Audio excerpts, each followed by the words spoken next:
प्रेम से बोलिए शंकर भगवान की जय। नमस्कार दोस्तों, बहुत ही बवाल और धमाल मचाने वाला दबंग खेसारी लाल यादव जी का गाना रहा है, जो कि गाना के नाम है महादेव तेरा नाम। जी हाँ मेरे दोस्तों, गाना के नाम है महादेव तेरा नाम।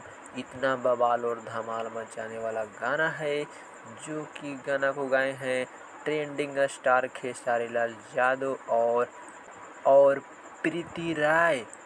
और गाना को लिखे हैं विनय निर्मल और म्यूजिक दिए हैं छोटू रावत। और वीडियो गाना में नजर आने वाले हैं दबंग खेसारी लाल यादव और शिवानी यादव।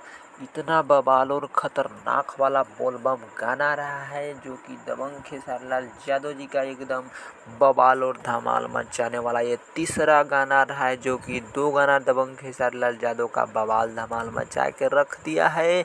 उससे ज़्यादा ये गाना बवाल धमाल मचाने वाला दबंग खेसारी लाल यादव जी का आ रहा है, जो कि ये गाना आ रहा है आज सुबह 6:30 बजे वेस्ट भोजपुरी के यूट्यूब चैनल पर। तो देखिएगा, बवाल धमाल गाना होने वाला है। और दबंग खेसारी लाल यादव जी के अगर आप भक्त हैं, फैन हैं, तो वीडियो को दिल से लाइक करके चैनल को सब्सक्राइब जरूर कीजिएगा।